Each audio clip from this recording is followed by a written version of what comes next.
কি গাড়ির gear box ঠিক করছস নাকি তামসা করছস কোনটা? রাস্তার মাঝখানে গাড়ি লক হয়ে গেল কেন?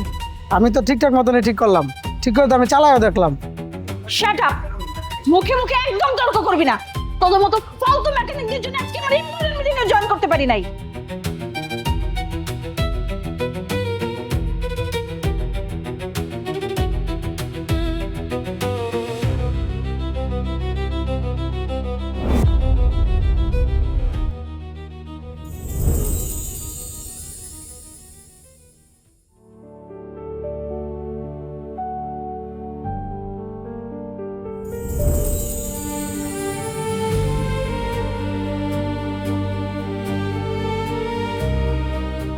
এসব ভিতরে কাজ কর যা। ম্যাডাম, ওয়ার্কশপে আইসা কাস্টমার গেরি দেখানোর আগে একবার ভাবা উচিত। আপনি আমার স্টাফের গায়ে হাত তুলেন কেন? ও আচ্ছা, তার মানে হচ্ছে এই ওয়ার্কশপের মালিক আপনি। স্টাফদের কাজ শিখাইতে পারেন না ঠিকঠাক মতো, আবার আসছেন আমাকে ম্যানার শিখাইতে, তাই না? আপনার এই ওয়ার্কশপের তো লাইসেন্স বাতিল করা উচিত। চর মারলে কি গিয়ার বক্স ঠিক হয়ে যাবে? আমার স্টাফ কিন্তু ভুল করে নাই, ভুল আপনি করছেন। আমাদের মতো এই সস্তা ওয়ার্কশপে আপনার গিয়ার বক্স ঠিক করতে আসার জন্য। আমি কোনো সস্তা জায়গায় আসি নাই, আমি একজনের রেফারেন্সে এখানে আসছি। শুনছিলাম যে এখানের অনেক নামডাক। আয়সা তো দেখি যে মালিকের নিজেরই কোনো ক্লাস নাই। একটা মানুষের ক্লাস তো বংশ আর স্বভাব দেখে বোঝা যায়। এই গিয়ার বক্স ঠিক করার মতো একমাত্র আমারই ক্ষমতা আছে এই ঢাকা শহরে। এত বাহাদুরি দেখাবেন না, কাজটা ঠিক মতো করতে পারলে করেন, নাহলে ফালতু কথা বলে আমার সময় নষ্ট করবেন না। আমার কাজের দক্ষতা সম্পর্কে আপনার কোনো ধারণা নাই ম্যাডাম। যারা এই অটোমোবাইল ইঞ্জিনিয়ার আদনানকে চিনে তারা ছুটে আসে আমার কাছে। ও আচ্ছা,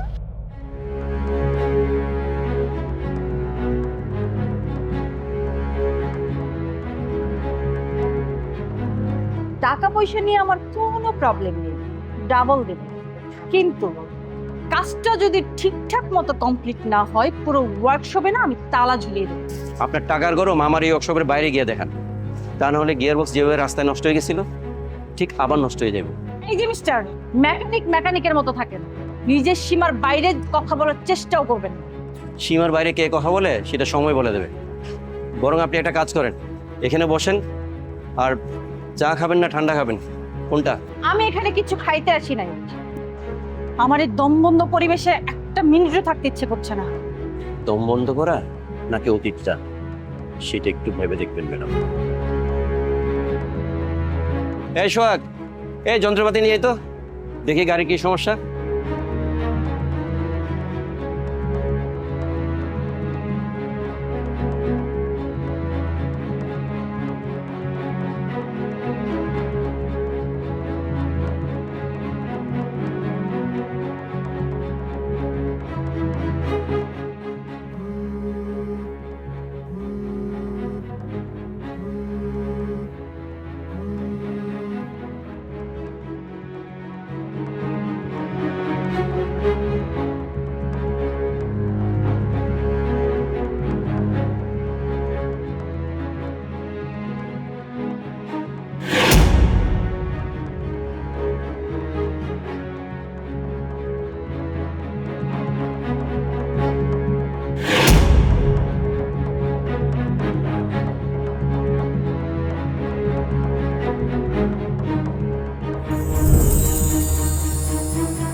তুমি এখানে কেন? এত বছর পরে আমার ভাইয়ের সামনে আস, তোমার লজ্জা করলো না? চিল্লানি বন্ধ করে না পারে, এখানে কেউ শক করে আসে না। আমার গাড়িটা নষ্ট হয়ে গেছে তাই জন্য এখানে আসছি। গাড়ি ঠিক করার জন্য কি ঢাকার শহরে আর কোনো ওয়ার্কশপ ছিল না? শেষ পর্যন্ত আমার ভাইয়ের কাছে আসতে হইলো। এখানে তো গাড়ি মাগনা ঠিক করাতে আসি নাই, বিল যা হবে তার থেকে বেশি টাকা দিয়ে এখান থেকে চলে যাবে। আমাকে না আপনাদের দয়া দেখাতে হবে।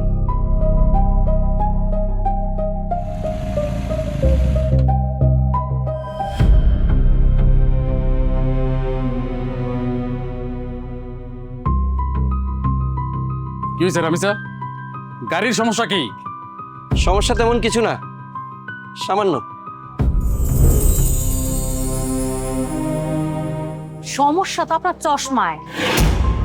চশমাটা খোলেন, দেখবেন সব কিছু ক্লিয়ার হয়ে গেছে। তা দুই ভাই বোনে আমার ভাইয়ের ওয়ার্কশপে কেন আসছেন? মাস্তানি করতে আসছেন?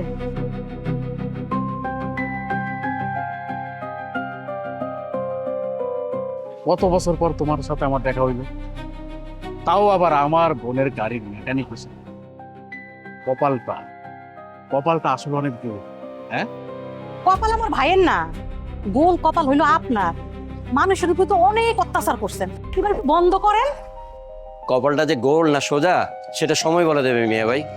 যাই হোক, এত কষ্ট করে আমার ওয়ার্কশপে আসছেন, কি খাবেন, ঠান্ডা না গরম? শোনো আদনান, তুমি খুব ভালো করেই জানো যে আমি পলিটিক্স করি।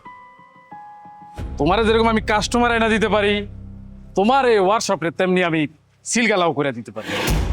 এত বড় সাহস, আমার ভাইয়ের ওয়ার্কশপে এসে আমার ভাইয়ের হুমকি দিতেছেন? পলিটিক্সের গরম না অন্য জায়গায় গিয়ে দেখায়েন, এখানে দেখায়েন না। এটা হুমকি না, এই ফারুক যা বলে তাই করে। রামিসা, চল, এরকম একটা সস্তা ওয়ার্কশপে তোর গাড়ি ঠিক করা লাগবে না, তোরে অন্য ওয়ার্কশপে নিয়ে দিতেছি। আয়। সস্তা জায়গা মানে কি? আমাদের মতো যারা পরিশ্রম করে টাকা ইনকাম করে তাদের না আপনারা কোনোদিন মূল্যায়ন করতে পারবেন না। ভাইয়া, গাড়ি এখান থেকে নিয়ে লাভ। ঢাকা শহরে গিয়ার বক্সের ভালো মিস্ত্রি বা ভালো বোঝে একমাত্র সেই মেয়ে। সুতরাং ওর সাথে তর্কে না জড়িয়ে ওকে তাড়াতাড়ি বলো গাড়িটা যেন তাড়াতাড়ি ঠিক করে দাও।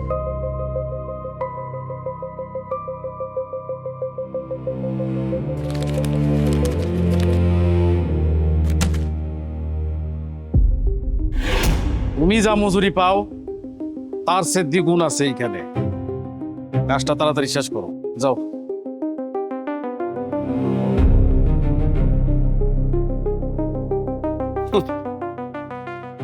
আপনারা দেখি দুই ভাই বোনেই কথায় কথায় খালি টাকার গরম দেখান। শুনেন, এই টাকা দিয়ে আমার মতো অটোমোবাইল ইঞ্জিনিয়ার আদনানকে কখনোই কিনতে পারবেন না। গাড়ি আপনাদের কথায় ঠিক হবে না, এটা যন্ত্র, ঠিক করতে সময় লাগবে। বেশি বাড়াবাড়ি করো না আদনান। কিভাবে চট্টগ্রাম থেকে তোমাকে ওরা সারা করাইছি মনে আছে তো? বেশি বাড়াবাড়ি করলে ঢাকা থেকেও তোমাকে দূর পারাম।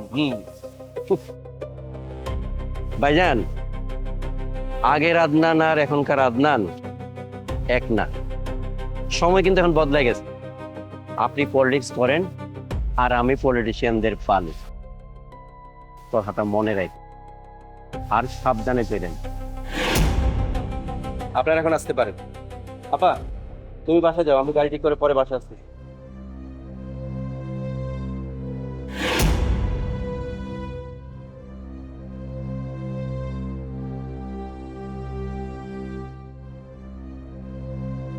চল রামিসা।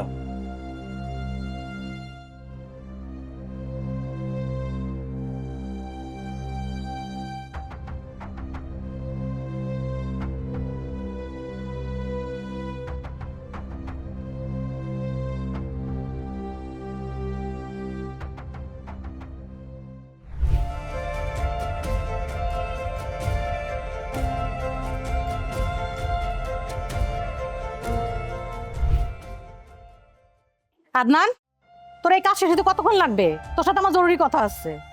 আদনান, আমি কি বলতেছি তুই কি শুনোস নাই? আপা, চিল্লাইতেছো কেন? আরে রামিসাদের কাজে ঠিক করে বিকেল বেলা ডেলিভারি দিতে হবে না? ভাই, আমার না অনেক ভয় লাগতেছে। তুই ওদের সাথে কোনো ঝামেলা জড়াইস না। ফারুক নাকি ঢাকা শহরের বড় নেতা, তোর যদি কোনো ক্ষতি করে ফেলে। বড় নেতা না, ওর মতো পাতি নেতা ঢাকা শহরের অলিতে গলিতে করে। ওর মতো পাতি নেতারে এই আদনান ভয় পায় না। তুই এখনো রামিসাকে চিনোস নাই। ওই মাইয়ার জন্য তোর জীবনটা তো তছনছ হইছেই, সাথে সাথে আমাদের পুরো পরিবারটা এলোমেলো হয়ে গেছে। অতীতটাই নাই না কোনো লাভ নাই আপা। আমি রামিসাকে ভালোবাসছিলাম, ভালোবাসাতে কোনো পাপ করি নাই। ভালোবাসার মূল্য দিতে গিয়া তাকে বিয়ে করছি, অপরাধ তো করি নাই। তুই যখন ফারুকদের বাড়িতে ব্যাচেলার ভাড়া ছিলি, ওর বোনের সাথে প্রেম করছস, ওরে নিয়ে পলায়া চলে গেছস। নিজেও শান্তি পাইলি না, আমাদেরও শান্তি দিলি না। এরপরও বলবি যে তোর কোনো অপরাধ নাই? তার জন্য তো আমি শাস্তি পাইছি আপা।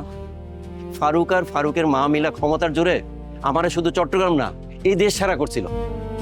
রামিসারে আমার কাছ থেকে জোর করে কারে নিয়ে আমার জীবনটা শেষ করে দিছে। সেই রাতটার কথা এখনো ভুলি নাই আপা। আমার জন্য তুমি আর দুলাভাইকে অনেক সমস্যায় পড়তে হয়েছে।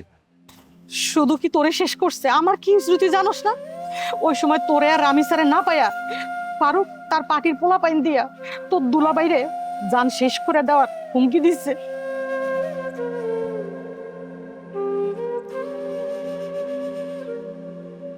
আপা, তোমাদের আর কোনো বিপদে পড়তে হবে না।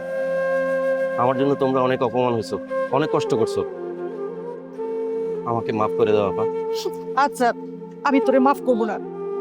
তুই যদি ফারুকদের সাথে কোনো ঝামেলা জড়াস তাইলে আমার মুখটা আমি কোনোদিন দেখাবো না। আপা তুমি ভয় পাও না, আমি ফারুক রে দিয়ে তোমার পা ধরে ক্ষমা চাও, এর আমি প্রতিশোধ নেব। আমি আর কোনো প্রতিশোধ চাই না। আমি চাই না আমার ভাইয়ের কোনো ক্ষতি হোক। আল্লাহর দোহাই লাগে ভাই, ওদের সাথে কোনো ঝামেলার মধ্যে জড়াইস না।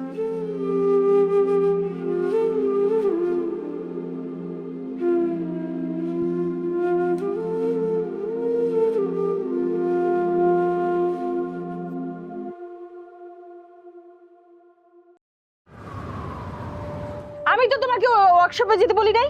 আর গেছো তো গেছো, তুমি আদনানের সাথে ঝগড়া করলা কেন? কিসের জন্য ঝগড়া করছো তুমি? তুই ওর পক্ষ নিয়ে আর একটা কথাও বলবি না। ওর সাহস কি করে হয় ও আমার মুখের উপর টাকা ছুঁড়া মারে? ও কিন্তু সামান্য কোনো মেকানিক না। ঢাকা শহরে অটোমোবাইল মেকানিক ইঞ্জিনিয়ারদের মধ্যে সে কিন্তু একজন। আর তুমি তো জানো ভালো করি, ও চট্টগ্রাম পলিটেকনিক থেকে পাশ করা একটা ছেলে। আর ওর জেদ আর ওর দক্ষতা সম্পর্কে তোমার নিশ্চয়ই ভালো ধারণা আছে। এই, ওর কিসের জিদ? কুত্তার মতো পিঠা ওরা তো আমি চট্টগ্রাম সারা করছিলাম। এইবার ওর আমি এমন শিক্ষা দেবো সারা জীবন মনে রাখবো। ফারুক, এত চিল্লাপাল্লা করতেছিস কেন? তুই কারে শিক্ষা দিবি? কারে আর? আদনান রে। ও তো এখন ঢাকার শহরের অনেক বড় গাড়ির মেকানিক। তেজগাঁতে ওর একটা ওয়ার্কশপ আছে। ওর সাহস কত বড়, ও আমার সাথে পর্যন্ত পেয়াদবি করছে। আবদান, ওই ছোট লোকটা এখনো বেঁচে আছে? ওই ছোট লোকটার সাহস হয় কি করে তোর সাথে বেয়াদবি করার? মা, ও নিজের দক্ষতায় নিজের যোগ্যতায় কাজ করে খাচ্ছে। শুধু শুধু ওর পিছনে লাগছো কেন তুমি? একদম কোনো কথা বলবি না। তুই যে ওই ছোট লোক মেকানিকের সাথে পালায় গিয়ে আমাদের বংশের নাম ডুবাইছিলি, তোর লজ্জা হওয়া উচিত। লজ্জা কেন করবে? ও তো এক সময় আমার হাজবেন্ড ছিল, তাই না?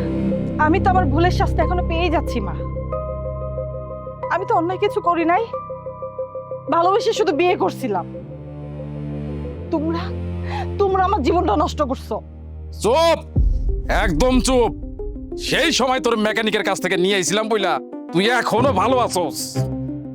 উচিত ছিল তোর মেয়ে জন্ম হওয়ার পর পরে এমন একটা জায়গায় পাঠায় দেওয়া যাতে তুই আর কোনোদিন খোঁজ না পাস। মা, আল্লাহর দোহাই লাগে তোমার, আমার মেয়েকে নিয়ে আর কোনো উল্টাপাল্টা কথা তুমি বইলো না। আমার মেয়ে কি পাপ করছে বলো তো? তোর আদনানের প্রতি এত দরদ কেন? ওর সাথে তো তোর ডিভোর্স হয়ে গেছে, ও তো আর এখন তোর স্বামী না। ফারুক, হ্যাঁ। ওই আদনানরে কিছু বলার দরকার নাই। তোর বড় বোনের জামাই আছে না, তারে এমন টাইট দে তাতে করে ও ছোট লোক মেকানিক শিক্ষা পাওয়া যাবে। ঠিক কথা বলছো মা। ওই আদনানের দুলাভাইয়ের চাকরি আর জানের হুমকি দিলে ওরাই আদনানরে ঢাকা ছাড়া করাইতে বাধ্য করব। তোর যা করার তাড়াতাড়ি করতে হবে, তা না হলে ওরা যে ভয়টা এখন পায় সে ভয়টা কিন্তু আর পাবে না। ওদেরকে জানায় দিতে হবে যে বিলকিস বানুর বনে ছোট লোকের জায়গা নাই।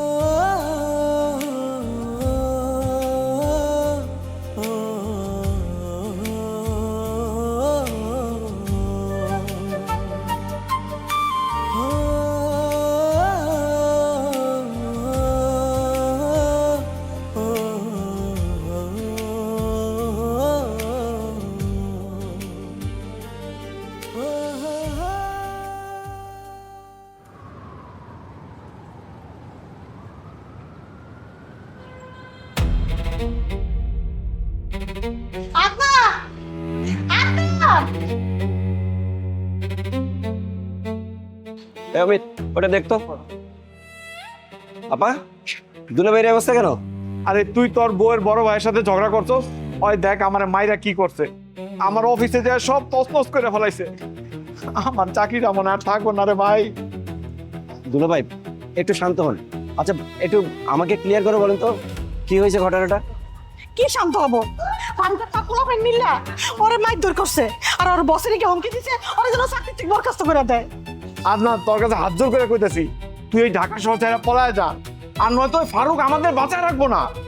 তোর কারণে তোর বউয়ের বড় ভাই আমাদের বাড়িতে এসে ভাঙচুর করছে, আজকে আবার তোর দুলাভাইরে মারছে। আপা ফারুকের যে এত সাহস বাইরে গেছে সেটা আমি বুঝতে পারি নাই। আমার একটু সময় দাও, আমি দেখতাছি। কি দেখতাছিস তুই? হ্যাঁ কি দেখতাছিস? তুই আমার ভাই না, তুই আমার শত্রু। তোর ফালতু ভালোবাসার আমি গোষ্ঠী কিলাই, তোর জন্য আমার সংসারে দ্বন্দ্ব হয়ে গেছে। দুলাভাই, আপা আমি বুঝতে পারছি তোমাদের দুঃখ আর যন্ত্রণাটা। আমি আমি ফারুকের রাজনীতির ক্যারিয়ার একদম শেষ করে দেবো। আমার কিছু সময় দাও, আমি সব ঠিক করতেছি।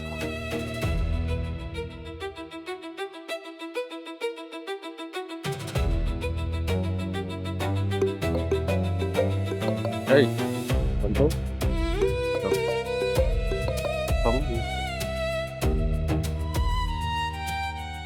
কিরে মেকানিক,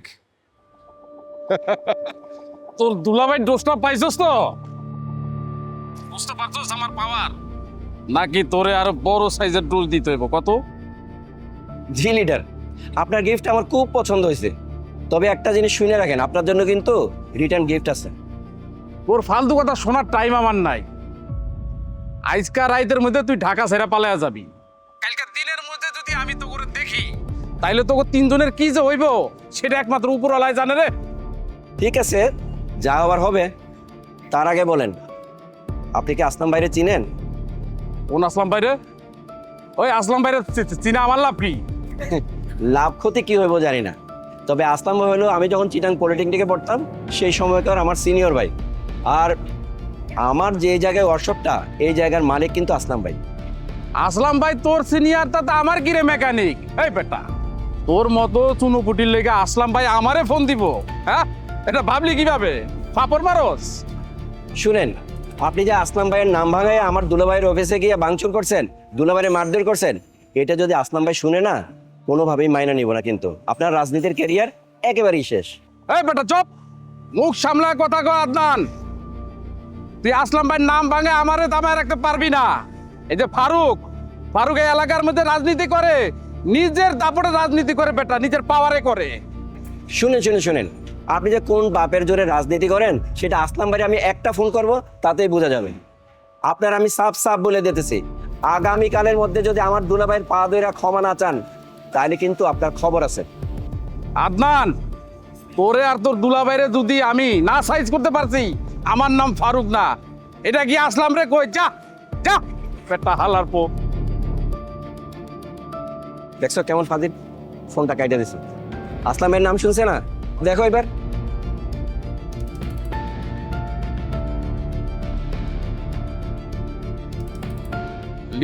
লিডার আসসালামু আলাইকুম। লিডার লিডার কেমন আছেন আপনি? লিডার, আপনার লগে আমি একটু দেখা করতে চাইতেছিলাম, যদি আপনি একটু পারমিশন দিতেন। হ্যাঁ, আমি এখন ফ্রি আছি, আসবো লিডার? জি আমি এখনই চলে আসতেছি। জি লিডার, আমি আসতেছি। হ্যাঁ, আসসালামু আলাইকুম লিডার। এই চল, আসলামের বাসায় চল তাড়াতাড়ি, কুইক তাড়াতাড়ি কর। আচ্ছা যা।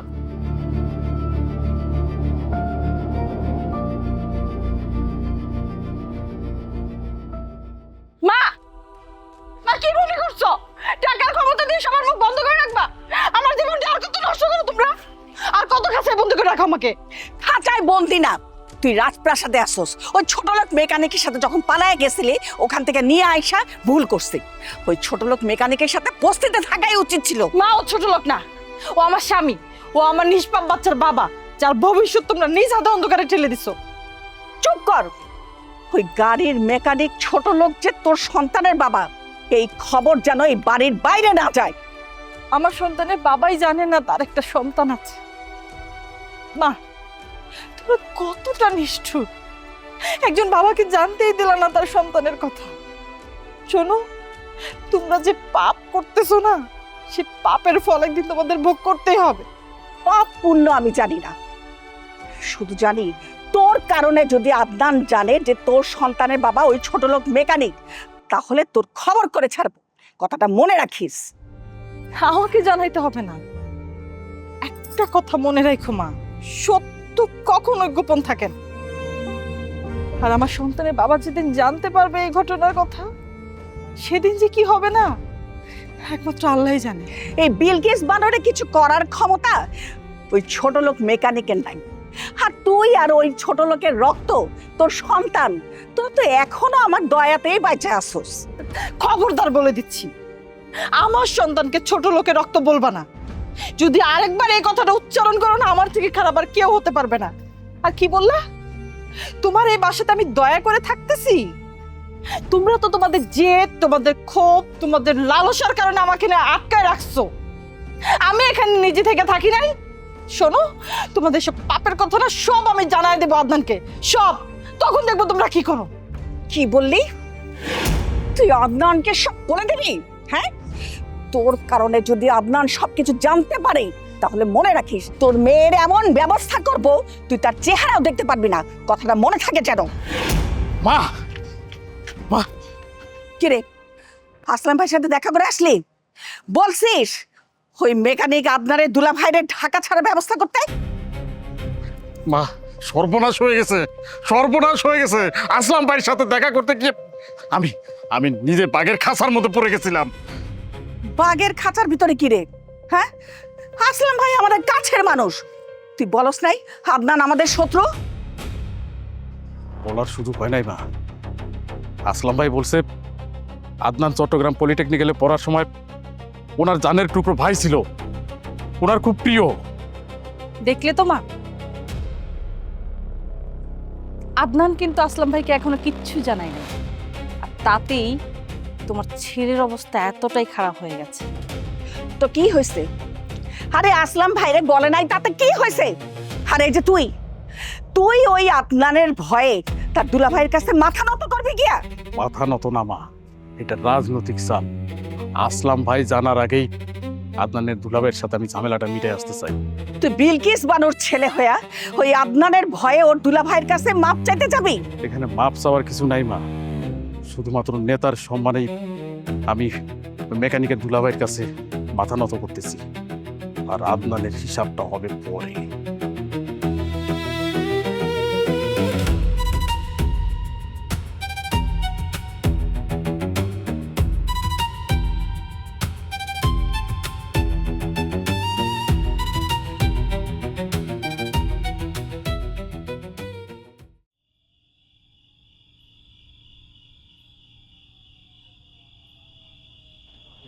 এ আদনান, আচ্ছা তুই এত বছর বিদেশে পলায় রইলি, তোর বউ রামিসার সাথেও তোর কোনো সম্পর্ক নাই, তারপরেও ওদের এত রাগ কেন আমাদের উপরে? তোর বউয়ের বড় ভাই ফারুক যেভাবে আমাদের অপমান অপদস্থ করতেছে, তাতে তো রাস্তাঘাটে আমাদের জন্য চলাচল করাটা খুব মুশকিল হয়ে যেতেছে। আমিও তাই ভাবতেছি। আচ্ছা, তোর বউয়ের সাথে তো অনেক আগেই ছাড়াছাড়ি হয়ে গেছে, কিন্তু তোর শাশুড়ি বিলকিস বানু তোর উপরে তো রাগ খুব কেন? আমার কি একটু খুলা কবি? বিলকিস বানু রাগ কিন্তু আমার উপর না, বরং বিলকিস বানু আমার উপর ভয়ে আছে। তার কারণ হলো তাদের একটা কালো অধ্যায় আমি জানি না গেছি। এই জন্য বিলকিস বানু ফারুককে দিয়ে আমাকে সবসময় চাপে রাখতেছে। কালো অধ্যায় মানে? তুই কি এমন জানোস? রামিসা আমার এই শাশুড়ির নিজ গর্ভের সন্তান না, এটা রামিসার সৎমা। আর রামিসার আব্বা আম্মার যে সড়ক দুর্ঘটনা হয়েছিল সেটা ছিল পরিকল্পিত। পরিকল্পিত মানে? আমরা তো জানি ঢাকার থেকে চট্টগ্রামে যাওয়ার সময় পুরো পরিবার মিলা ট্রাকের ধাক্কায় সব শেষ হয়ে গেছে। রামিসার এই সৎ মেয়ের সাথে রামিসার আব্বার সম্পর্কটা তেমন ভালো ছিল না। তাছাড়া রামিসার যে সৎ ভাই ফারুক আছে তাকেও তার আব্বা তেমন একটা বিশ্বাস করতো না। এই জন্য আমার শ্বশুর কি করছে, রামিসার নামে বেশিরভাগ সম্পত্তি উইল করে দিছে। আর সেই সময় রামিসা ছিল অনেক ছোট। ছেলেকে বাদ দিয়ে বেশিরভাগ সম্পত্তি সতীনের ছোট্ট একটা মাইয়ার নামে লেখা দিল। বিলকিস বানু তো এই অপমান সহ্য করার কথা না। বিলকিস বানু ডাইনি মহিলাটা সহ্য করতে পারে না বলেই তো ক্ষোভ থেকে এই দুর্ঘটনাটা ঘটেছে। আচ্ছা, ওই গাড়িতে তো রামিসার আব্বাও ছিল। বিলকিস বানু সম্পত্তির লোভে তার স্বামীরও শেষ করে দিল। তার মনে একটু দয়া মায়া লাগলো না? ওই দিন শুধু ঢাকা থেকে চট্টগ্রাম যাওয়ার কথা ছিল শুধু রামিসার মার, কিন্তু যাওয়ার ঠিক আগ মুহূর্তেই রামিসার আব্বা আর রামিসা গাড়িতে উঠে যায়। এই বিষয়টা জানার পর বিলকিস বানু সেই ট্রাক ড্রাইভারের সাথে যোগাযোগ করে তাদের পরিকল্পনাটা আর ক্যান্সেল করতে পারে নাই। আমরা যতটুকু শুনছি, সড়ক দুর্ঘটনায় রামিসার আব্বা আম্মা মারা গেল, রামিসা বাইচা গেছিল আল্লাহর রহমতে। হ্যাঁ, এটাই সত্যি। আল্লাহর রহমতে ওর কোনো ক্ষতি হয়নি। একটা কথা বলতো ভাই, বিলকিস বানু পরে রামিসারে শেষ করে দিল না কেন? ওইখানে রামিসার আব্বা বুদ্ধিমানে একটা কাজ করে গেছে। উইলে একটা এমন শর্ত দিয়ে গেছে রামিসা যদি কখনো মারা যায় তাহলে তার যত সম্পত্তি আছে সব ট্রাস্টে চলে যাবে। ওরে আল্লাহ রে আল্লাহ, তার মানে রামিসা যদি নাও থাকে, ওরা যদি শেষও করে ফেলায়, বিলকিস বানু এই সম্পত্তি ভোগ দখল করতে পারবো না? না না, বিলকিস বানু আর তার যে সৎ ভাই কেউ ভোগ দখল করতে পারবে না। শুধুমাত্র যদি রামিসা বাইচা থাকে তাইলে রামিসার কারণে তারা এই সম্পত্তির পাওয়ার দেখাইতে পারবে। ও, এই জন্যই সম্পত্তির লোভে বিলকিস বানু রামিসারে তোমার কাছ থেকে কেড়ে নিছে। কিন্তু রামিসা তো এখন সাবালিকা, তাহলে ও কেন তার নিজের সম্পত্তি ভোগ করতে পারবে না? আচ্ছা, ভোগ করবে কেমনে দুলা ভাই? রামিসার নামে যে উইলের যে অরিজিনাল দলিলটা, সেটা তো অনেক আগেই বিলকিস বানু গায়েব করে দিছে। এক প্রকার রামিসাকে জিম্মি করে রাখছে। গায়েব করছিল মানে? রামিসা কি জানতো না ওই যে এই সম্পত্তির মালিক? হ্যাঁ জানতো, কিন্তু রামিসার কাছে কোনো প্রমাণ ছিল না। কিন্তু বড় হয়ে যখন রামিসা আমাকে বিয়ে করলো, তখন তো তাদের মনে ভয় ঢুকে গেল, এইবার না যদি সত্যিটা ফাঁস হয়ে যায়। ওরে আল্লাহ রে আল্লাহ, বিলকিস বানু দিকে একটা কাল লাগেনি, সম্পত্তির লোভে এইটুকু একটা বাচ্চারে ঘরের মধ্যে আটকে রাখছে। শুধু বন্দি করে রাখে নাই, এখন রামিসের নামে যত সম্পত্তি আছে ওরা চাইতেছে সবগুলো নতুন দলিল করে ফারুকের নামে লিখে নিতে। নতুন দলিল মানে? আরে রামিসা যদি সই না করে তাইলেই তো হয়ে যায়। সেটাই তো কথা, রামিসা যদি একবার সই করে ফেলে তাহলে তো জায়গা জমি সব হারাবে। এরপরে রামিসাকে ওরা কি করবে? শেষ করে দেবে। কি বলতেছ সেসব তুই? আচ্ছা, উইলের কথা নয় বাদ দিলাম, বিলকিস বানু যে পরিকল্পিতভাবে এরকম একটা দুর্ঘটনা ঘটাইছে, তুই এটা কিভাবে জানলি? আমি যখন চট্টগ্রাম পলিটেকনিকে পড়ার সময় ওদের বাড়িতে ব্যাচেলর ভাড়া থাকতাম, ওদের যে বিশ্বস্ত ম্যানেজার একদিন রাতের বেলা মাতাল হয়ে আমাকে সেই সড়ক দুর্ঘটনার সত্য ঘটনাটা বলে দেয়। তারপরে তো আমি জানতে পারলাম বিলকিস বানু একজন খুনি। তার মানে বিলকিস বানু বুঝা গেছে যে তুই তার ষড়যন্ত্রের কথা জানা গেছস, এই জন্যই ফারুককে দিয়া তোর বাড়ি ছাড়া করছে। এক প্রকার বলতে পারেন তাই, কারণ বিলকিস বানু তো অনেক ধুরন্ধর মহিলা। তার ধারণা আমি সেই দুর্ঘটনার সত্যটা জানা গেছি। তাছাড়া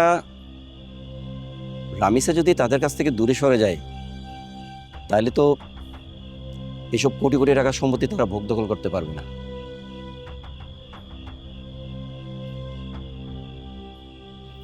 আমি এত কথা বুঝি না। আমি চাই না তুই কোনোভাবেই আদনানের দুলাভাইয়ের কাছে মাথা নত কর। মা, তুমি একবার বোঝার চেষ্টা করো।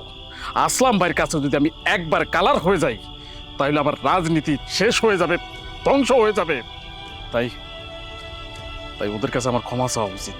আরে এখন যদি তুই ক্ষমা চাস তাহলে ওরা যে আমাদের ভয় পায় সেই ভয়টা ওরা পাবে না, আর তাছাড়া আমাদের স্ট্যাটাসও থাকবে না। কেন স্ট্যাটাস থাকবে না?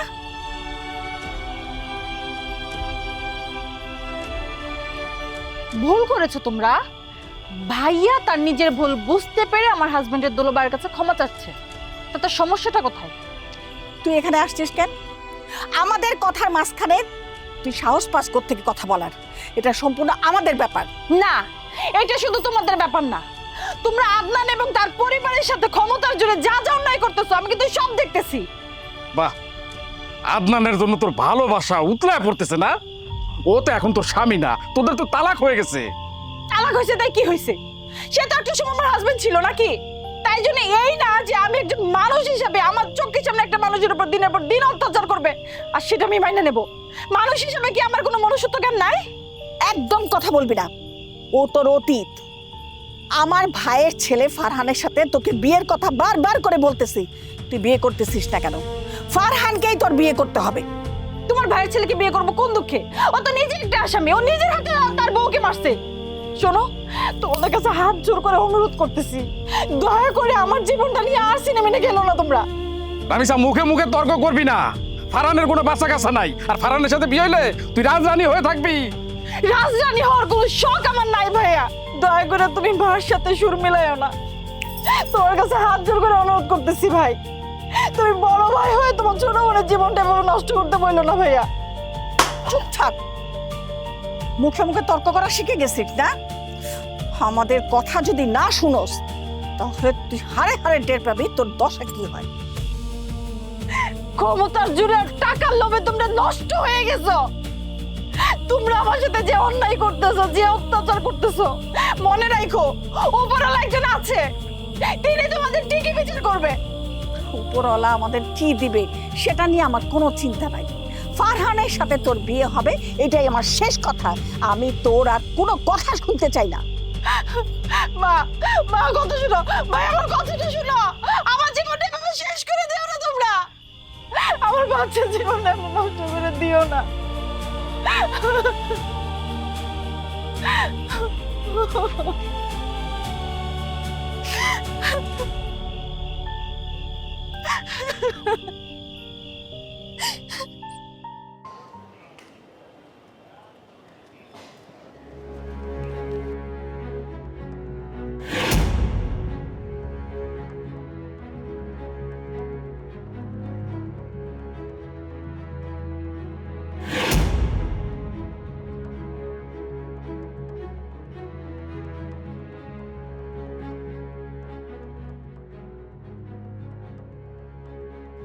রবিনা দাঁড়াও। সেদিনের ব্যবহারের জন্য আমি তোমার কাছে ক্ষমা চাইতে এসেছি। আমি জানি আমার এই ভুলের জন্য তুমি আমারে এখনো পর্যন্ত ক্ষমা করতে পারো নাই। আমার এই ভুলের জন্য আমি এখনো অনুশোচনায় চলতেছি। ফারুক, তুমি যে অনেক বড় অভিনেতা সেটা আবারও প্রমাণ করলাম। আচ্ছা, এত বছর পরে এসে তোমার আমার সম্পর্কের কথা বলার সাহস কোথায় পাইলা? আমার এই ইমোশনকে তুমি অভিনয় বলতেছো রবিনা? তুমি আমার ভুল বুঝা চলে গেল, আমার এই বুকের মধ্যে তোমার নামটা আমি লিখে রাখছি। যেখানে তুমি আমার সাথে প্রেম করতেছো তার মধ্যে তুমি আরেকটা মেয়ের নিয়ে ঘুরতেছো। সেদিন যদি তোমার আমি হাতে নাতে না ধরতে পারতাম তাহলে তো বুঝতেই পারতাম না যে তুমি কত বড় বদমাশ। মানুষের জীবনে ভুল কিন্তু হইতে পারে, তাই বলে আমার এই নিঃস্বার্থ প্রেম, আমার এই ভালোবাসার অনুভূতিগুলারে তোমার এইভাবে দূরে ঠেলা দেওয়া কি ঠিক হয়েছিল? তোমার আবার নিঃস্বার্থ প্রেম? তুমি আমার সাথে ভালোবাসার অভিনয় করছো, আমি কিন্তু তোমার লগে ভালোবাসার অভিনয় করি নাই। তুমি তো একটা ধান্দাবাজ মানুষ। আচ্ছা, এত বছর পরে এসে তোমার আবার প্রেম উতলে উঠলো কেন? তুমি আমার উপর যতই রাগ করো না কেন রবিনা, তোমার প্রতি আমার যে ভালোবাসা না, এটা বিন্দু মাত্র কমবে না রবিনা। চলো আমরা আবার নতুন করে সবকিছু শুরু করি।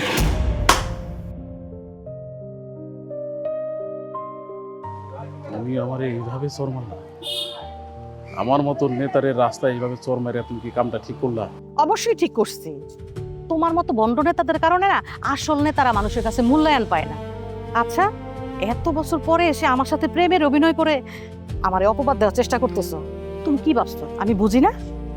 তোমার এই চরের আঘাতটা আমি ভালো করে অনুভব করলাম। তোমার ভালোবাসার তেজটা কতটুকু। লজ্জা করে না তোমার এই আলতু ফালতু কথা বলতে? আমার বিয়ে হয়ে গেছে, আমার স্বামী আছে, সংসার আছে। তুমি এত বছর পরে আইসা তোমার ভালোবাসার কথাতে আমার সংসার ধ্বংস করতে চাইতেছো? সি রবিনাথ, তুমি তুমি এটা কি বলতেছো? আমি কেন তোমার সংসার ধ্বংস করতে যাব? শুধুমাত্র তোমার এই মায়াবী চেহারাটা দেখার জন্য আমি এত বছর ধরে অপেক্ষা করতেছি। আমি এখনো পর্যন্ত বিয়ে করি নাই রুবিনা। আর কত মিথ্যে কথা বলবা ফারুক? তুমি কি ভাবছো আমি কিছুই জানি না? বাসর ঘরে যে তোমার বউ পলায়া চলে গেছে আমি কিন্তু সব জানি। সেটা তো একটা অ্যাক্সিডেন্ট ছিল, তারপর কিন্তু আমি আর বিয়ে শাদী করি নাই। কেন করি নাই জানো? তোমার আমার পুরনো স্মৃতিগুলারে আমি ভালোবাসা দিয়ে আগলা রাখতে চাইছি। তুমি চাইলে তোমারে আমি আবার বিয়া।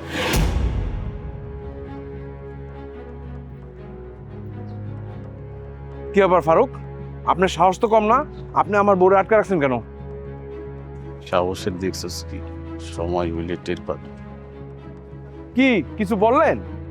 না দুলাভাই, কিছু না, মানে আমি কিন্তু আপনার কাছে যাইতে চাইছিলাম আমি আমার ভুলগুলা স্বীকার করতে। কিসের ভুল স্বীকার করবেন? আমার কাছে আপনার কি দরকার? আপনার সাথে আমি খারাপ ব্যবহার করছিলাম, আমার নিজের কাছে খুব অনুশোচনা হইতেছে। আমি কেন করলাম এটা? আমি আপনার অফিসে যাওয়ার সাহস পাই নাই, তাই আপারে আমি পাইয়া তার কাছে হাত দূর করে ক্ষমা চাইতেছি। ঠিক আছে ফারুক, আপনি যেহেতু আমার বউরে বোন ডাকছেন, আমি দুলাভাই হিসাবে আপনার মাফ করে দিলাম। আরে রুবিনা, তুমিও তোমার বাইরে মাফ করে দাও। আপা, আপনি আবার মাফ করে দেন। একটা সারেন, আপনি আবার মাফ করে দেন বলেন, তারপর আমি হাত ছাড়বো। বললাম না আমার হাতটা ছাড়তে? না না, আমি হাত ছাড়বো না যতক্ষণ না পর্যন্ত আপনি আমার মাফ না করবেন। বলেন আমার মাফ করছেন? হাতটা সারেন কইছি। ঠিক আছে ফারুক, তোমার মাফ করে দেওয়া হয়েছে, ভালো হয়ে থাকো, ভালো হয়ে চলো। চলো।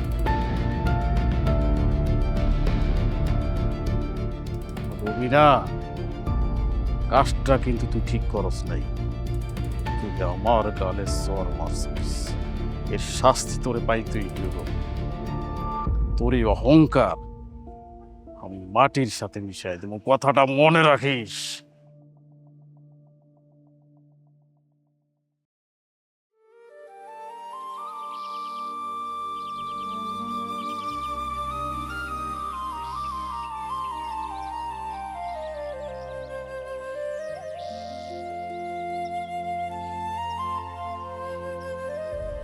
কি ব্যাপার ম্যাডাম, সকাল সকাল এই মেকানিককে ডাকলেন? নতুন কোনোভাবে অপমান করবেন নাকি? অনেক দিন পর তোমার সাথে দেখা, আমি কেমন আছি সেটা একটু জিজ্ঞেস করা যায় না? সস্তা ওয়ার্কশপের মালিক হয়ে কারো ভালো মন্দ নিয়ে কোনো চিন্তা করার প্রয়োজন মনে করি না। তুমি তো দেখছি সে আগের আদনান নাই, অনেক বদলে গেছে। আপনাদের মতো বেইমান মানুষদের জন্য পরিস্থিতি বাধ্য করে আমাদেরকে বদলে যেতে। আমার কাছে এমন সময় নাই যে আপনার এসব ফালতু কথা শুনবো। কোনো যদি জরুরি কথা থাকে তাড়াতাড়ি বলুন। বেইমান বলার আগে না একটা বার চিন্তা করা উচিত যে আমি এখানে কোনো ফালতু ঝগড়া করার জন্য ছুটে আসিনি। কাস্টমার সাইজে আমার ওয়ার্কশপে গিয়া আমার স্টাফকে থাপ্পড় মাইরা এ নাকি নতুন কোনো নাটক করতে আসতেন? আমি শুধু একটা বিষয় জানাতে আসছি, ফারুক ভাইয়ের মা মিলে তোমাদের ক্ষতি করার জন্য গোপনে প্ল্যানিং করতেছে। আপনার ভাই তো এই শহরে অনেক বড় নেতা, যদি ক্ষমতা থাকে না তাহলে আমার সামনে এসে দাঁড়াতে বলুন। তার মতো পাতি নেতাকে আমি গুনি না। সে আসলাম ভাইয়ের কথা শুনে ভয় পাইলেও পিছন থেকে তোমার দোলা ভাইয়ের অনেক বড় ক্ষতি করবে। আমার পরিবারের যদি কোনো ক্ষতি করে না, আপনার ভাইকে কিন্তু আমি জেলের ভাত খাওয়াবো। তাছাড়া বিলকিস বানুর অপকর্ম সম্পর্কে আমি জানি, এতদিন মুখ খুলিনি। মুখ সামনে কথা বল আদনান, মা সম্পর্কে উল্টাপাল্টা কথা ছড়িয়ে নিজেকে অনেক বড় মহামানব ভাবতে শুরু করুন। যে মেয়ে টাকার লোভে বাবার খুনিকে মা বলে ডাকে আর নিজের স্বামীকে ডিভোর্স দেয়, সেই তো মহামানব। ডিভোর্স আমি ইচ্ছাকৃতভাবে দেই নাই। সেদিন কি হয়েছিল তুমি জানো? কিছুই তো জানো না। তোমার দুলা ভাইকে মেরে ফেলার জন্য ফারুক ভাই আমাকে জিম্মি করেছিল, আমাকে বাধ্য করেছিল ডিভোর্স করতে। জিম্মির বয়ে আমাদের ভালোবাসাকে বলে 1 মিনিটে তাদের হাতে পুতুল হয়ে গেলেন। শুধু পুতুলি না, সেই ঘটনা পরে তোমাকে মিথ্যা মামলায় ফাঁসানো হয়েছে এবং বলা হয়েছে তুমি একজন খুনের আসামি। সেই মামলার প্রধান সাক্ষী বানাইছিল আমাকে, সেটা তো আমার সাক্ষী দেওয়া লাগছে। আর আপনি তাদের সাথে হাত মিলাইয়া আমাকে খুনের আসামি বানাইয়া দেশ ছাড়তে বাধ্য করছিলেন। আপনি তো একটা বেঈমান, স্বার্থপর। তুমি তো দেশ ছেড়ে পালায় বাইচা গেছিলা। সেদিনের পর থেকে এখন পর্যন্ত আমি কি অবস্থায় ছিলাম সেটা একটা বার খোঁজ নিয়েছো? নাও নাই তো। যে স্ত্রী তার স্বামীর মিথ্যা মামলা সাক্ষী হয়, তার খোঁজ নিয়ে লাভ কি? একজন নিরপরাধ মানুষকে মিথ্যা মামলা দিয়ে কোনো তো লাভ হয় নাই। সেই কেস তো এমনি এমনি ডিসমিস হয়ে গেছে। এমনি হয় নাই, আমাদের ম্যানেজার আঙ্কেল মারা গেছিল স্ট্রোক করে, আর সেটাকে মার্ডার মামলায় সাজিয়ে তোমাকে মিথ্যা মামলায় ফাঁসানো হয়েছিল। ও, তার মানে বড় লোকের মানবিক মায়া হয়া আমার উপর করুণা দেখাইছেন? করুণা না আদনান, গোপনে আমি আমার মার ভাইয়ের আড়ালে আসল পোস্টমর্টমের রিপোর্ট বের করে তোমাকে মামলা থেকে উদ্ধার করছি আমি। নিজেরাই মিথ্যা মামলা দিয়েছেন, আবার নিজেরাই আমাকে মুক্ত করছেন। তার জন্য এখন কি আপনাকে বাহবা দিব? আমি কোনো বাবা চাই না আদনান, আমি শুধু চাই তুমি ভালো থাকো আর আগামীতে তোমার চলার পথ যেন পরিষ্কার থাকে। আমার রাস্তা আপনাকে পরিষ্কার করে দিতে হবে না, এই আপনার নিজের রাস্তা নিজেই পরিষ্কার করে নিতে জানো। আমার সাথে তো জিদ দেখায় লাভ নাই আদনান, মা তার ভাইয়ের ছেলের সাথে আমাকে বিয়ে দিতে চায়। বড় লোকের মেয়েদের জীবনটা তো পুতুল খেলার মতো, যাকে যখন খুশি মন চাইলে বিয়ে করলো, আর মন না চাইলে তাকে ডিভোর্স দিয়ে দিল। ফালতু কথা বলো না আদনান, আমি তোমার এইসব কথা শুনতে আসি নাই। আমি তোমাকে শুধু অ্যালার্ট করতে আসছি যে তোমার ভবিষ্যতে বিপদ। তুমি, তোমার বোন আর তোমার দোলা ভাই মিলে এই শহর ছেড়ে চলে যাও। পালানোর দিন শেষ রামিসা। আপনার সৎমা এবং সৎ ভাইয়ের অহংকার আমি ধুলায় মিশে দেব।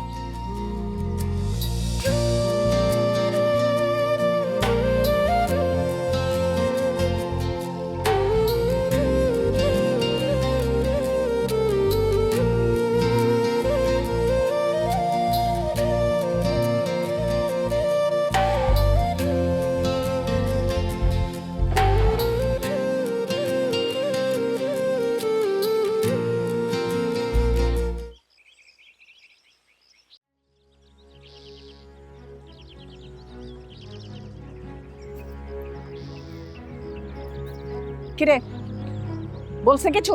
না মা, ও তো কোনো মতে স্বীকার করতেছে না যে আজকে ও মেকানিকের সাথে দেখা করতে গেছিল।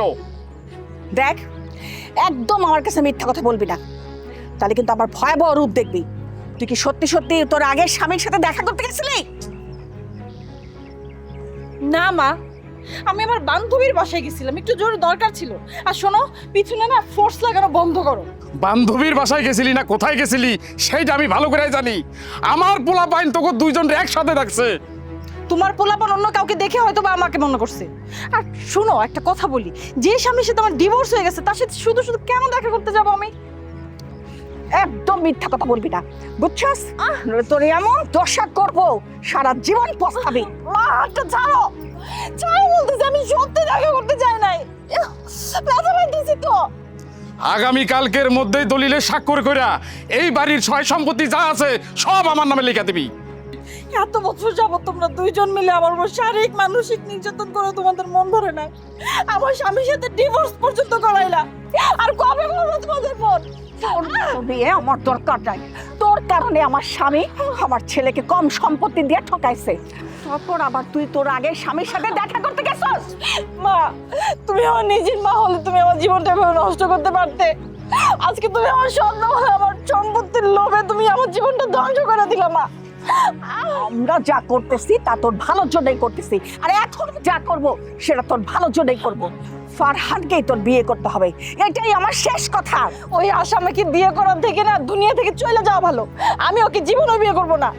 যদি তোর ভালো চাস তাহলে কালকের মধ্যে দলিলে স্বাক্ষর করবি, আর আগামী কালকের মধ্যে ফারহানের সাথে তোর বিয়ার তারিখ ঠিক করব। তুমি আমার সৎ ভাই বলে একটা ফালতু ছেলের সাথে আমাকে বিয়ে দেওয়ার জন্য জোর করতেছো। আমার মায়ের পেটের ভাই হলে তুমি এটা আমার সাথে করতে পারতা না। আরে আমার ভাতিজাতে তোরে বিয়ে করতে চাইছে, এটা তোর চরম ভাগ্য, বুঝতে পারছিস? তুই কালকের মধ্যেই সমস্ত সম্পত্তি দলিল সাইন করে দিবি, আর তা না হলে তোর মেয়ের এমন দশা আমি করবো তুই চিন্তাও করতে পারবি না। আমি এই দলিলে স্বাক্ষর করব না। তোমাদের এই অন্যায় আমি আর মেনে নেব না। মনে রাখো, উপরওয়ালা তোমাদের একদিন বিচার ঠিকই করবে। আরে উপরওয়ালার ভয় দেখা কোনো লাভ নাই। কালকের মধ্যে দলিলে স্বাক্ষর না করলে তোর বাচ্চার জীবনে অন্ধকার নাই মাসবো, তুই দিশাও পাবি না। দিশা তো তোমরা পাবা না, এবার আমি তোমাদের শেষ করব। পাপ করতে করতে তোমরা এমন পর্যায়ে চলে গেছো যে তোমাদের ধ্বংস অনিবার্য। মুখে মুখে তর্ক করা শিখে গেছিস না? মুখে মুখে তর্ক করলে, বেশি বাড়াবাড়ি করলে তোরে একবারে এই বাড়ি থেকে বাড়ি ছাড়া করবো। এই বাড়িতে থাকার শখ বা ইচ্ছা কোনোটাই আমার নাই। মনে রাখো, দিনের পর দিন তোমরা দুইজন মিলে আমার উপর যে অন্যায়, যে অত্যাচার করছো, এর প্রত্যেকটা হিসাব আমি পাই টু পাই বুঝে নেব। ফারুক, চল, ওর সাথে কথা বাড়ায় লাভ নাই। ও কালকে নিজের থেকেই বাড়ির দলিলে স্বাক্ষর দিবে। তোমরা যতই হুমকি দাও না কেন, আমি কোনো দলিলে স্বাক্ষর করব না। আমি অন্যের কাছে আর মাথা নত করবো না, আর না।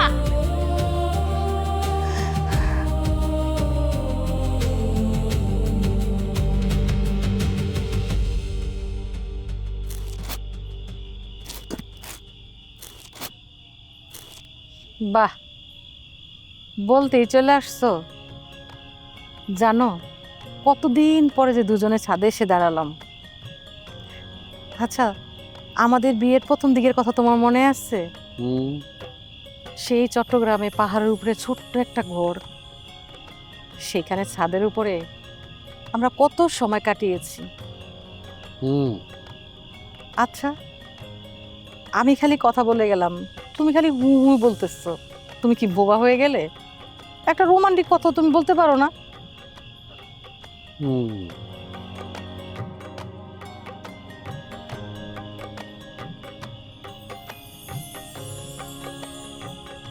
তুমি তুমি আমার বাড়ির ছাদে কি করতেছো? কেন আসছো এখানে? কি ভাবছিলা তুমি? চট্টগ্রামের সেই পুরনো জায়গায় স্বামীর হাত ধরে দাঁড়ায় আছো। তোমার স্বামীর জায়গায় যদি পুরাতন প্রেমিক থাকে তাহলে বিষয়টা কেমন হয়? তোমার সাহস তো কম না ফারুক। আমার বাড়ির ছাদে লুকায় লুকায় চোরের মতো কেন আসছো? আমি কিন্তু চিৎকার কইরা না লোকজন জড়ো করব। চিৎকার দিবার দাও, যত জোরে পারো চিৎকার দাও। তোমার ভাই, তোমার স্বামী এসে দেখো তুমি কার সাথে দাঁড়ায় আছো। হ্যাঁ, তোমার ভাই আর তোমার স্বামী যখন এসে দেখবে পুরনো প্রেমিকের সাথে দাঁড়ায় তুমি এখানে গল্প করতেছো, বিষয়টা তখন কেমন লাগবে? তাছাড়া তোমার আমার প্রেম কাহিনী সম্পর্কে তো ওরা জানে না, ওরা একটু জানুক। এত রাতে যে আমার সাথে দাঁড়ায় প্রেম আলাপ করতেছো সেইটা ওরা দেখুক। ফারুক, তুমি কি আমার সাথে মস্করা করতেছো? তুমি কিন্তু অনেক বেশি বাড়াবাড়ি করতেছো। আর একটাবার বাড়াবাড়ি করলে না একদম চর মারা তোমার সবগুলো দাঁত আমি ফালাইয়া দিব। চর মাইরা তোমার সাহস বাইরে গেছে না? তুমি যে চর মারছো সেইটা আমার গালে না, আমার ইজ্জতে গিয়া লাগছে। তুমি জানো চাইলে আমি তোমার কি করতে পারি? তোমার এই যে অহংকার আমি তুলে মিশাই দিতে পারি, কারণ আমার মতো জনসম্মুখে তুমি চর মারছো। তুমি আমার একটা কথা বলো তো, এত রাতে আমার বাড়ির ছাদে কোন কুমতলব নিয়ে আসছো? কোনো কুমতলব না, পুরনো প্রেমিকের বিশেষ অধিকার থেকে একটা দাবি নিয়ে তোমার কাছে আসি। দাবি? কিসের দাবি? আমার ছোট বোন রামিসা, ওর নামে যেসব সম্পত্তি আছে ওর একটু বোঝাও, ও যাতে সব সম্পত্তি আমার নামে একটু লেখা দেয়। তোমার বোনের সম্পত্তি তুমি নিবা, আর রামিসা আমার কথা রাজি হবে কেন? আমি এসব ফালতু কাজ একদম করতে পারবো না। ওই সম্পত্তি যদি তুমি আমার আদায় করে না দিতে পারো তাহলে তোমার এই সংসারে বিশালভাবে আগুন লাগাই দিবে। যদি আমার সংসারের দিকে নজর দাও, তোমার আমি সত্যি সত্যি পুলিশে দেব। পুলিশকে জানাবা তুমি? ঠিক আছে, পুলিশকে জানানোর আগে তোমার স্বামী যদি জানে যে তোমার সাথে আমার একটা প্রেম ঘটিত ব্যাপার ছিল, অথবা তোমার ছোট ভাই যদি জানে তোমার সাথে আমার একটা হৃদয় ঘটিত ব্যাপার ছিল, তখন তোমার কি অবস্থা হবে? হ্যাঁ, মুখ সামলায় কথা বলো। আমার অতীত আর বর্তমান নিয়ে তোমার এই মুখটাতে আমি কোনো কথা শুনতে চাই না। তুমি এখান থেকে চলে যাও, তা না হলে না তোমার গা ধাক্কা দিয়ে আমি বাইর করে দিতে বাধ্য হব। ধাক্কা দিবা? ধাক্কা দিবা তুমি?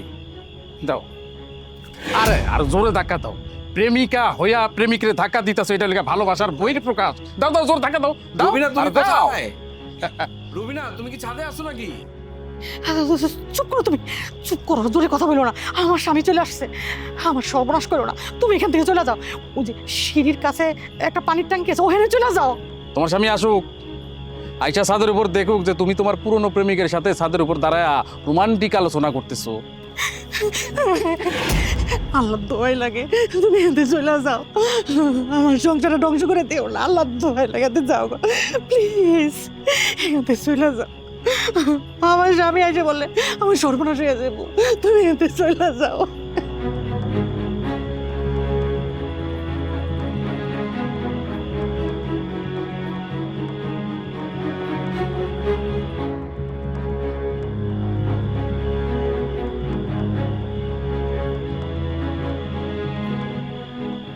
কি ব্যাপার রুবিনা, তুমি এখানে? আর আমি তোমার সারা বাড়ি ওরে খুঁজতেছি। আরে এই, তুমি কাঁদতেছো কেন? কি হয়েছে? না এমনিতে আব্বা আমার কথা এত বেশি মনে পড়তেছিল, তাই সাদে এসে দাঁড়িয়ে রয়েছি।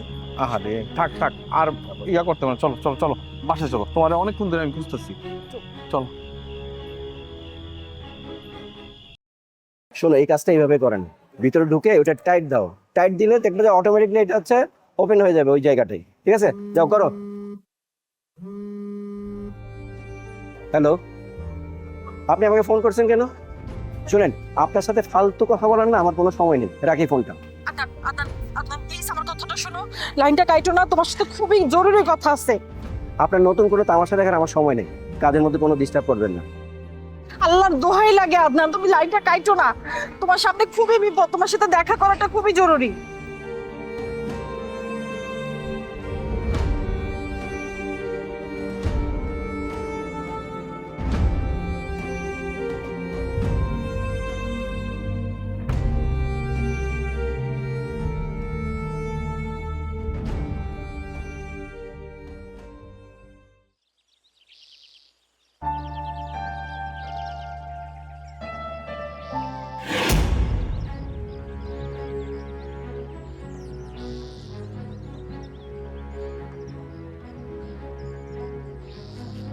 কি ব্যাপার, তুমি আমার বাসার সামনে কি করতেছো? গতকাল রাইতে তোমার স্বামীর কারণে তোমার সাথে ঠিক মতো কথা বলতে পারিনি, তাই ভাবলাম তোমার সামনাসামনি কথা বলি। তোমার বাসায় গেছিলাম, তোমার পাইলাম না, তাই তোমার জন্য রাস্তা অপেক্ষা করতেছি। তোমার ফালতু কথা শোনার মতন আমার সময় নাই। তুমি এখন এখান থেকে চলে যাও, তা না হলে কিন্তু ভালো হবে না। যাবো, অবশ্যই যাবো। আচ্ছা, তোমারে যে আমি একটা কাজ দিছিলাম, মানে রামিসার যত সম্পত্তি আছে সব আমার নামে লেখা দেওয়ার ব্যবস্থা করো, সেটার কি করলাম? তোমার কি মাথা খারাপ হয়ে গেছে? তোমার বোনের সম্পত্তি আমি কেন বলতে যাবো যে তোমার নামে লিখে দেওয়ার জন্য? তুমি যদি আমার কাজটা না কইরা দাও তাইলে তো আমি তোমার স্বামীরে সব কিছু বলে দিব। বলবো রাইতে তুমি আমার সাথে ছাদে সময় কাটাইছো। কি আমার জামাইরে গিয়ে বলবা? ঠিক আছে যাও, এখনই গিয়ে বলো। তোমার এই উল্টাপাল্টা কথা শুনে না আমার সংসারে কোনোদিনও ফাটন ধরবে না। তোমার মতো ভুল মানুষের আমি ভালোবাসা না ভুল করছিলাম, কিন্তু আমাদের স্বামী স্ত্রীর ভালোবাসা, গভীরতা আর বিশ্বাস সম্বন্ধে তোমার কোনো আইডিয়াই নাই। তাই না? চলো আজকে তোমাদের স্বামী স্ত্রীর ভালোবাসার গভীরতার প্রমাণ দেখবো। চলো। ফারুক, তুই আমার হাতটা ছাড় কইতাছি। এই অন্য জনের বয়ে হাত ধরতে তো লজ্জা করে না? ছাড় কইতাছি। এই, লজ্জা করবে কেন? আমি তো অন্য কারো বউয়ের হাত ধরতেছি না, আমি আমার পুরনো প্রেমিকার হাত ধরতেছি। চলো আসো। আরে আস।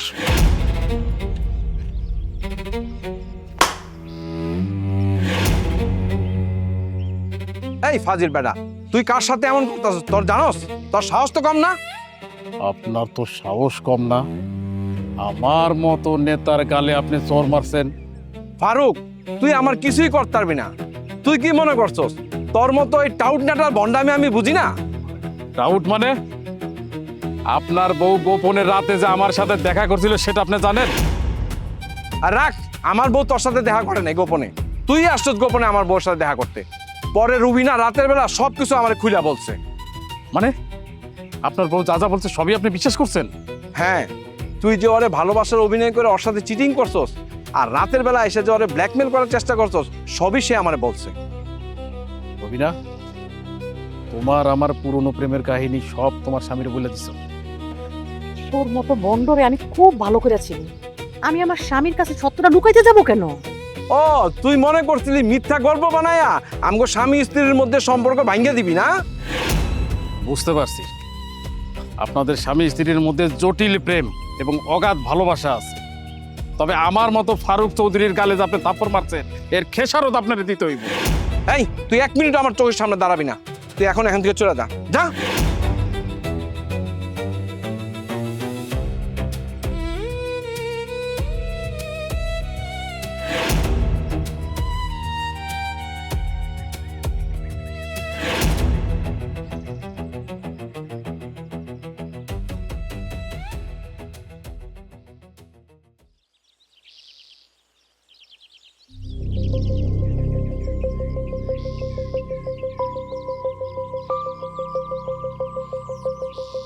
কি ব্যাপার, নতুন কোনো ফোন দিয়েছে নাকি? আবার আমাকে জরুরিভাবে ডাকলেন? নতুন কোনো ফোন দিন না, মার ভাইয়া দুজনে মিলে আমার বাচ্চার জান নিয়ে নেবে এমন হুমকি দিচ্ছে। তুমি যে কোনো মূল্যে হোক আমার বাচ্চাটাকে বাঁচাও প্লিজ। আপনার বাচ্চার ক্ষতি হলে আমি কি করব? অন্যের কারো সন্তানের বাবা হওয়ার কোনো ইচ্ছা আমার নাই। যদি আপনার কোনো সমস্যা হয়ে থাকে সেটা আপনার স্বামীকে গিয়ে বলেন। আদনান, এই বাচ্চার বাবা অন্য আর কেউ না, ও তোমার অরুচিত সন্তান, আমাদের ভালোবাসার একমাত্র চিহ্ন। একদম মুখ সামলায় কথা বলো রামিসা, তোমার অনেক যন্ত্রণা সহ্য করছে, তুমি আবার নতুন কি ফাঁদ পাততেছো? আল্লাহর দোহাই লাগে, আমি তোমার কোনো ক্ষতি করতে চাইতেছি না, আর সেই জন্য কোনো মিথ্যে বলতেছি না। দিমা আমাদের দুজনের সন্তান। অন্য কোনো মানুষের সন্তানকে কেন আমার সন্তান বলে দাবি করতেছো? আমি তো তোমার কোনো ক্ষতি করি না রামিসা। কই, তুমি তো ডিভোর্সের আগে পরে কখনো আমাকে বলো নাই। মার ভাইয়া মিলে তোমাকে মিথ্যা মামলায় ফাঁসাইলো আর আমাকে দিয়ে জোর করে ডিভোর্স পাঠাইলো। এর কিছুদিন পরে জানতে পারি আমি প্রেগনেন্ট। তুমি কিছুদিন পরে বুঝলা প্রেগনেন্ট? আচ্ছা ঠিক আছে, মানলাম তুমি প্রেগনেন্ট, তখন তুমি আমি আমার আপাতুল্লাহ ভাই কাউকে তো বলো নাই, কেন জানাও নাই? তাছাড়া এত বড় একটা সত্য কিভাবে গোপন করতে পারলা আমাদের কাছ থেকে? আমি জানাতে চেয়েছি, কিন্তু তখন তোমরা সবাই মার্ডারের মামলায় ফাঁসে গিয়ে লুকাইছিলা। আমি কার কাছে জানাবো তখন? তুমি একটা চরম মৃত্যু। ওনারা যদি তোমার বাচ্চার ক্ষতি করার চিন্তা করতো ঠিক সেই সময় কিন্তু ক্ষতি করতে পারতো। কই, ক্ষতি তো করে নাই। আর তুমি এখন কি করতেছো? সুন্দর একটা মিথ্যা গল্প বানায় আমাকে ফাঁসানোর চিন্তা করতেছো। রামিসা, আমি তোমার কোনো কথাই বিশ্বাস করি না, তোমার উপর আমার কোনো আস্থা নেই। এই আদনান, দাঁড়া দাঁড়া।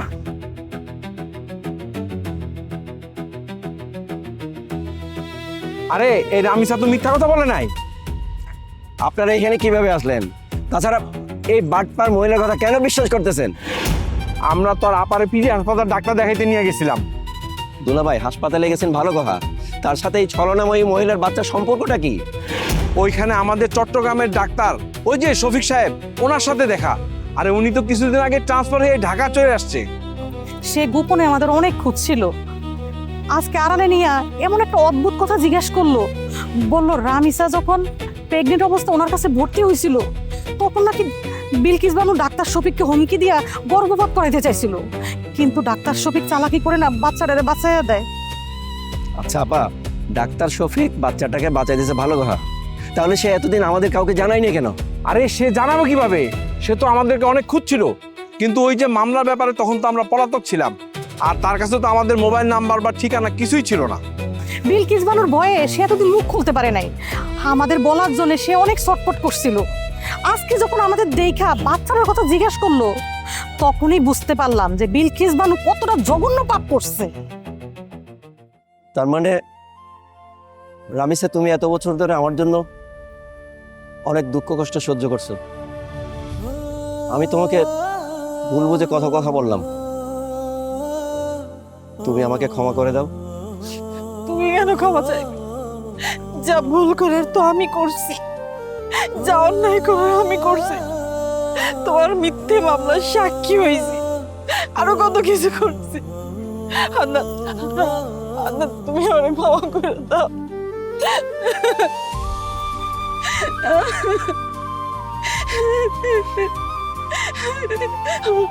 আন্না, আন্না, আমাদের মেয়েটারে বাঁচাও।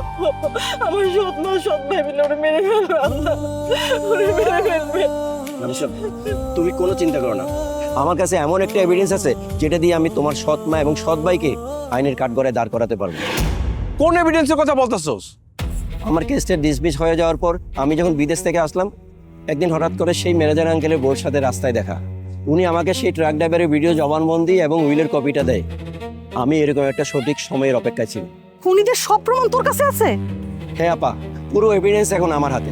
রামিসা, এই সময় তোমার মনটা কিন্তু শক্ত রাখতে হবে। তুমি তাড়াতাড়ি বাসায় যাও, আমাদের মেয়েটাকে তুমি চোখে চোখে রাখো, আমি দেখতেছি বাকি বিষয়। যাও যাও, দেরি করো না, যাও যাও, তাড়াতাড়ি বাসায় যাও।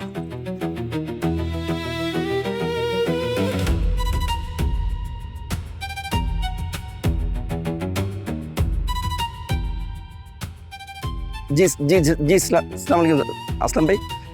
জি হ্যাঁ, ওই যে আমার মেয়েটাকে তো ওই যে ওরা আটকে রাখছে।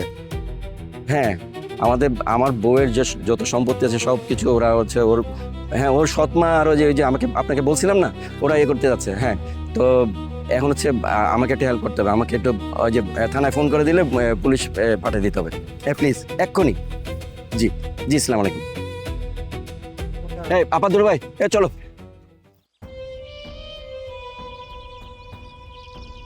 ওই যে দেখো, তোমার আদর মেয়ে বসে আছে, দেখো।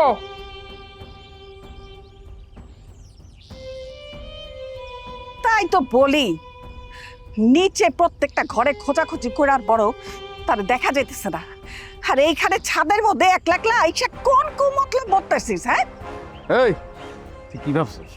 তুই কি ভাবছিস কি? তুই কি করস না করস আমি কিছুই জানবো না? তোর এত বড় স্পর্ধা হয় কিভাবে? তুই মেকানিকের সাথে দেখা করতে গেছস? আমি কার সাথে দেখা করব কি করব না সেটা আমার ব্যক্তিগত ব্যাপার। শোনো, আমাকে ভয় দেখিয়ে আর কোনো লাভ হবে না, তোমাদের মুখে সেবার আমি খুলেই দেব। মুখোশ খুলে দিবি? হ্যাঁ, মুখোশ? আমি তোর এমন অবস্থা করব তুই যা আগে কখনো কল্পনাও করতে পারস নাই। আরে ফারুক, তুই যদি এখানে খোলা ছাদের মধ্যে কিছু করস তাহলে আশেপাশের লোকজন সব দেখে ফেলবো। তার চাইতে ওরে নিয়ে আর নিচে রুমে চল। এই তুই কি ভাবছস নাকি তোর স্বামী তোরে বাঁচাইতে আসবে? ও ভালো করে জানে যদি কোনো উল্টাপাল্টা কিছু করে ওর নামে আমি আবার মামলা ঢুকাই দিব। কোনো চালাকি না করে তোর নামে যত সম্পত্তি আছে সব আমার নামে লেখা দে। সম্পত্তির মালিক আমি, আব্বা আমার নামে লিখে দিয়ে গেছে, তোমাকে কেন দেব? আর শোনো, বেশি বাড়াবাড়ি করবা না। তোমরা যে আমার মাকে দুনিয়া থেকে সরানোর জন্য ষড়যন্ত্র কইরা আব্বাকে সহ অ্যাক্সিডেন্ট করে মেরে ফেলেছো, সেই প্রমাণ কিন্তু আমার হাজবেন্ডের কাছে আছে। চুপ, একদম চুপ। তোর স্বামী তোরে বাঁচানোর জন্য মিথ্যা কথা বলছে। তোর স্বামীর কাছে কোনো প্রমাণ নাই। কোনো মিথ্যা কথা না। দেখো না, দেখো এই ডাইনিটার দিকে তাকায় দেখো, আমার কথা শুনে এক্ষুনি ভয় পেয়ে গেছে। কি তোর এত বড় সাহস, তুই আমার আম্মারে আম্মা না বলে তুই ডাইনি বলছস? হ্যাঁ বলছি, কারণ আমি এই মানুষটাকে কখনোই সৎমা ভাবি নাই, কিন্তু উনি একজন মা হয়ে দিনের পর দিন আমার উপর যে অত্যাচার করছে, উনি আমাকে সৎ সন্তানের বাইরে আর অন্য কিচ্ছু চিন্তা করে নাই। কি অপরাধ ছিল আমার কি অপরাধ ছিল? আমার মা বাবার আদর থেকে আমাকে বঞ্চিত করা হইলো কেন? কি এর জন্য? মিথ্যা কথা, সব মিথ্যা কথা। আরে আমি কেন আমার নিজের স্বামীর আর তোর আম্মারে মারে ফেলবো? সেদিন সত্যি সত্যি অ্যাক্সিডেন্ট হয়েছিল। সেদিন যে তুমি সেই ঘটনাটা ঘটাইছো, সে প্রমাণ কিন্তু আদনানের কাছে আছে। শুধু আইনি প্রক্রিয়া চালু হওয়ার বাকি।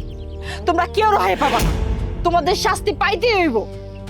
বেশি কথা বলস তুই, আর একটা বেশি কথা বলবি না তুই।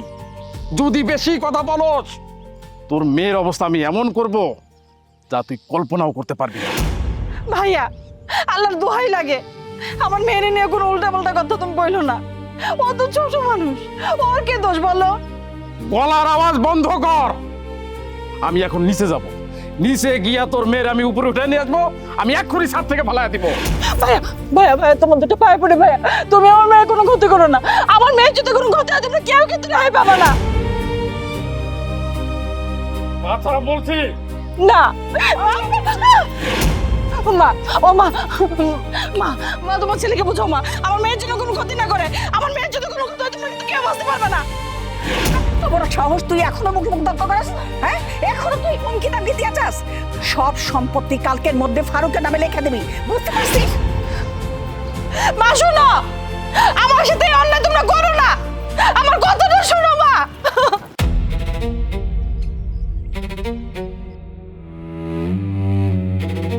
দুলা ভাই, কি ব্যাপার, পুলিশ আসেনি এখনো? না, এখনো তো আসে নাই। কিন্তু আস্থা ভাই তো অনেক আগে ফোন করে দিয়েছে থানায়, তাই তো জানি। বসে চলে আসতে, চলে আসতে।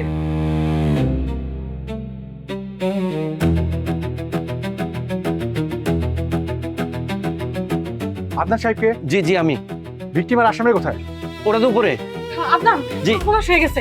ফারুক আর তার মা মিলা হ্যাঁ। রামিসা থেকে বাচ্চাটাকে ছাদে নিয়ে গেছে। অফিসার, আমার বাচ্চাকে ছাদে নিয়ে গেছে, যে কোনো একটা দুর্ঘটনা ঘটে যেতে পারে। আপনি চিন্তা করবেন না, আমি দেখছি। মুভ, ছাদে চলো। এই আপনি এখানে থাকেন, আসো। ভাইয়া ভাইয়া, আমার কথাটা শোনো, ও তো ছোট মানুষ, ওর তো কোনো দোষ নাই। আমি তো ওদের পায়ে পড়ে, ভাই ওরা ছেড়ে দাও, আমার মাটা ছেড়ে দাও তোমরা, প্লিজ আমার মাটা ছেড়ে দাও প্লিজ। আরে দোষ তো তোর আর ওই আদনান মেকানিকের। এক্ষুনি এখানে সিগনেচার করবি, এই বিল্ডিং সহায় সম্পদ সবকিছু ফারুকের নামে লিখে দিবি। আর যদি সই না করিস, তাহলে তোর চোখের সামনে তোর মেয়ের শেষ করে দিব। আমার ধৈর্যের বাঁধ ভেঙে যাচ্ছে, কিন্তু স্বাক্ষর করবি কিনা বল, তা না হলে তোর মেয়েকে আমি।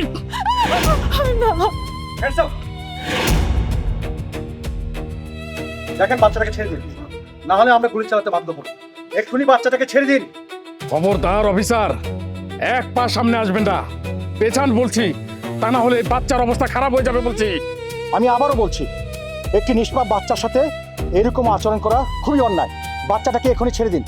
না ফারুক, যত কিছু হয়ে যাক, যতক্ষণ পর্যন্ত না সম্পত্তি তোর নামে লেখা দেয়, ততক্ষণ পর্যন্ত বাচ্চা ছাড়বি না। আপনারা আইন নিজের হাতে তুলে নেবেন না, যা করবার প্রয়োজন তা আদালতের মাধ্যমে সমাধান করবেন, না হলে কিন্তু আমি গুলি চালিয়ে দিব। ভাই, তুই না আমার শেষ করে দিতে চাইছিলি, আমার শেষ করে দে। এই নিষ্পাপ বাচ্চারা ছেড়ে দে ভাই। এই বাচ্চাকে তো আমি ছাড়বো না, তোকেও আমি ছাড়বো না। কি ভাবছিস তুই? এই, কি ভাবছিস তুই? এই,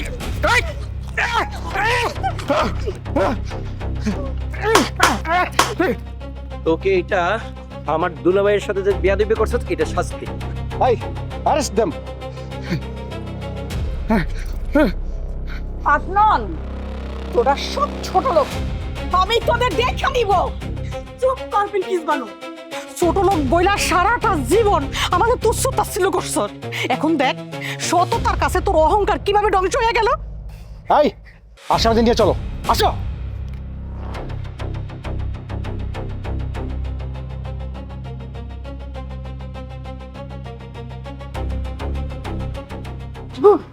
তুমি আমাদের ছেড়ে কোথাও যাবা না তো?